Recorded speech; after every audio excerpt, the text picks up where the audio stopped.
President Trump often describes the importance of having Mike Pence as vice president.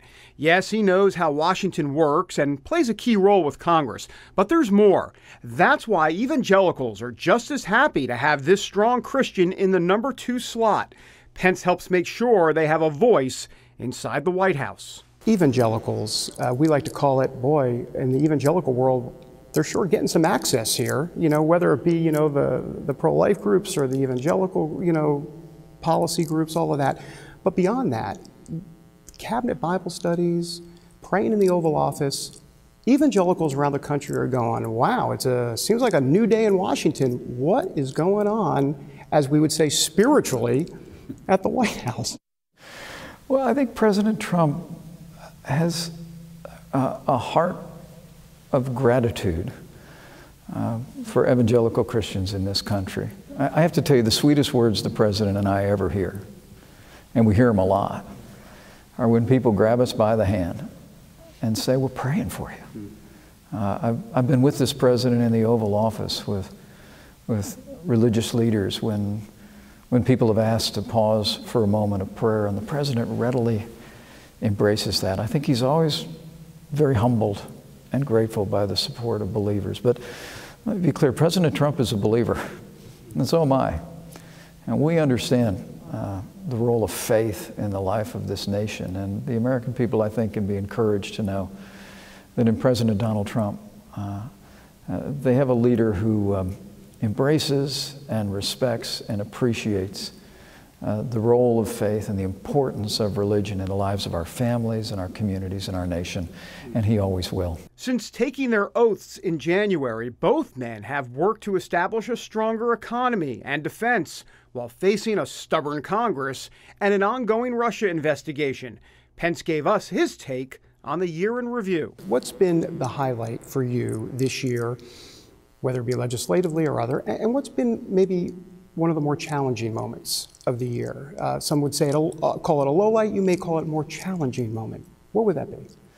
Well, I think the high point for me has been to serve as vice president to a president who's focused so much on the safety and security of the American people.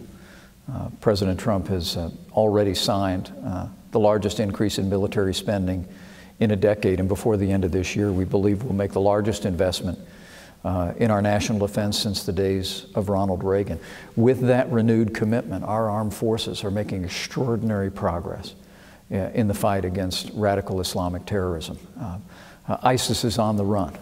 Literally, the American armed forces and our allies have overtaken what just a few short years ago ISIS declared to be their capital of their so-called new caliphate in Raqqa.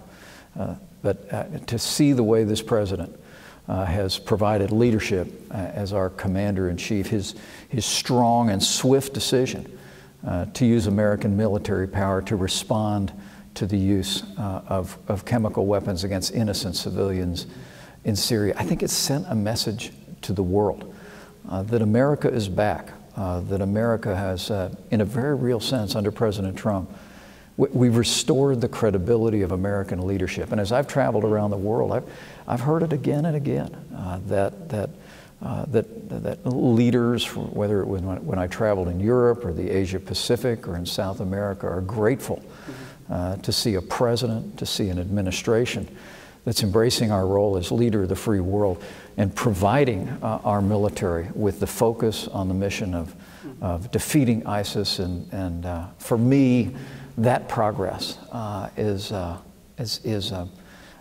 proudest accomplishment of this administration during the year 2017. And challenging moment of the year? What's been challenging for you? Well, obviously the extraordinary impact of the hurricane season on Florida and Texas and Puerto Rico and the Virgin Islands, and then the tragedies that we've seen in mass shootings in Las Vegas and in that small town in Texas. I know that it has been a real burden on the heart of our president and our family. But I must tell you that in the same breath, I would say, David, how proud we are of our first responders in the wake of those hurricanes, how proud we are of the job that FEMA has done at every level to come alongside families in those moments and help families rebuild.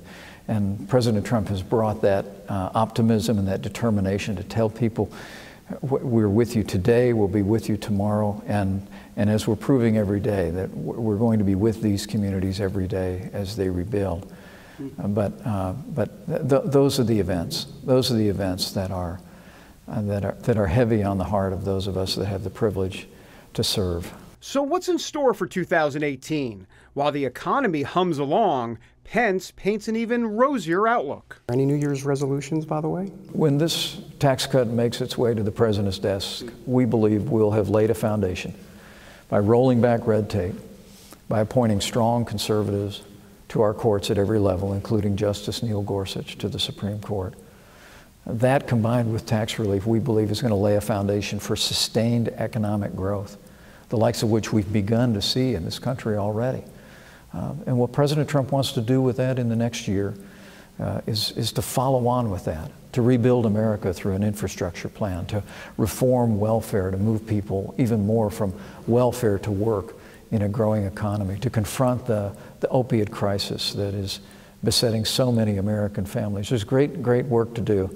I know that when we roll our sleeves up on January 1st and go to work in 2018, the President will stay just as focused on the mission that he was elected to advance, to make America safe again, to make America prosperous again, and to borrow a phrase, to make America great again. David Brody, CBN News, Washington.